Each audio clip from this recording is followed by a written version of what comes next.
Halo teman-teman, apa kabar? Welcome back to my channel. Di video kali ini kita akan melanjutkan tutorial JavaScript. Materi kali ini kita akan belajar terkait dengan computed properties ya. Untuk mulainya silakan teman-teman buka text editor favorit teman-teman. Kita akan menggunakan terminal dan Neovim. Saya akan masuk ke direktori latihan kita ya. Nah, saya akan menekan cd kemudian JavaScript tutorial. Kita akan cek dulu. Wah, kita sudah sampai ke 53 ya. Kita akan membuat direktori 54. Oke, ini ya, computer properties. Kita akan clear screen, kita akan buka Neopim-nya. Oke, kita akan buka sidebar-nya. Oke. Oh, kita belum masuk ya. Oh, kita masih di 54. Oke, kita clear screen, kita masuk lagi. Oke, kita buka sidebar-nya. Oke, sekarang sudah berada di folder latihan kita. Kita menekan A dan membuat index.html. Oke, saya tekan A lagi. Saya membuat folder JS dan script.js. Oke, saya akan membuat basic untuk tag HTML-nya. HTML. Oke ya. Saya akan hapus dulu untuk CSS-nya. Saya akan Ctrl S supaya tersimpan. Akan escape, saya akan buka lagi file JavaScript-nya. Script.js, oke. Ini kita akan tutup sidebar-nya. Oke. Nah, kita hari ini akan sedikit membahas terkait dengan computed properties. Jadi sejak S6 ini diperkenalkan computed properties. Artinya kita bisa menggunakan ekspresi yang ini ya, simbol array kalau misalkan kita membahas array. Tapi ini sebagai simbol computed properties. Kemudian kita akan menggunakan nama ekspresi sebagai nama property objeknya. Oke, kita langsung contohkan ya. Nah, ini contohnya misalkan saya membuat sebuah variabel let misalkan prop name. Nih, prop name ini akan kita isi dengan C seperti ini ya.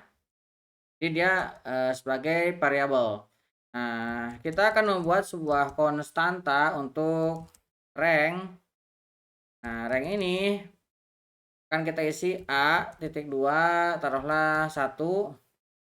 Kemudian kita akan definisikan B.2 misalkan ini 2 ya. Dan kita akan mengambil variabel yang tadi kita definisikan, prop name. Nah, ini ya, prop name-nya kita ambil. Kemudian ini akan kita isi jadikan 3 ya. Nah, seperti ini. Jadi kita membuat konstanta dan nama dari propertinya kita ambil dari sini dengan menggunakan simbol seperti ini. Nah, ini ya. Oke, bagaimana ini kita gunakan? Nah, cara menggunakannya ini kita bisa console.log misalkan kita panggil rank.c. Nah, yang kita panggil ini karena ini sudah dideskripsikan ke sini dan dievaluasi sehingga dia menjadi properti. Nah, sekarang kita coba jalankan. Teman-teman mau menjalankan dari Node.js juga bisa rf tuh hasilnya 3, tapi kita akan coba jalankan menggunakan browser ya. Kita jalankan menggunakan live server, Ctrl L. Oke, terbuka. Kita akan inspect, kita lihat di konsol hasilnya sama 3 ya. Oke, kita buat samping-sampingan. Oke ya. Nah, itu.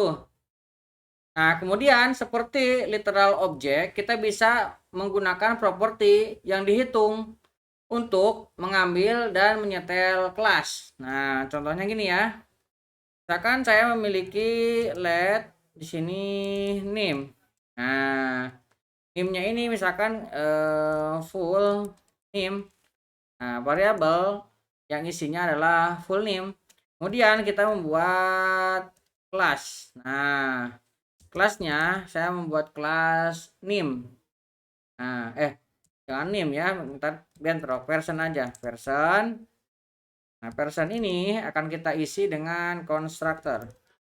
Nah, konstruktornya kita akan ambil first name, kemudian class name. Oke ya. Kemudian kita akan masukkan parameter ini ke dalam objek. First name sama dengan kita ambil dari first name. Kemudian kita akan ambil this dot last name, kita akan isi dari parameter last name. Oke, seperti ini ya. Nah, sekarang variabel ini akan kita gunakan sebagai fungsi. Fungsi get ya. Get kita tinggal tambahkan siku di sini, namanya apa? Name. Nah, name ini adalah sebuah fungsi dengan menyimbolkan kurung. Nah, sudah pernah kita pelajari ya di video sebelumnya terkait dengan fungsi yang tanpa kita sebutkan bahwa itu fungsi. Kita coba returnkan. Nah, yang kita returnkan dengan string backtick ya, supaya kita bisa mencetak variabel ke dalam string. Langsung kita ambil this dot first name. Nah, kemudian kita ambil lagi dolar kurung kurawal this dot last name. Kita tutup dengan titik koma. Oke. Kita save. Nah, bagaimana cara menggunakannya? Kita panggil di sini. Let version. Nah, ini kita sama dengan new version. Nah, taruhlah di sini misalkan first name-nya adalah pojok, pisahkan dengan tanda koma, kita isi dengan kode last name-nya. Oke. Pojok kode kita akan cetak console.log, objeknya adalah version, metodenya adalah ini ya, full name, berarti ini dot full name. Nah, langsung seperti ini. Kita coba save, lihat. Nah, hasilnya adalah pojok kode. Kita berhasil untuk memanggilnya. Jadi, ini kita panggil yang sudah dievaluasi sebagai ini ya, atribut di sini. Bukan atribut, sebagai metode.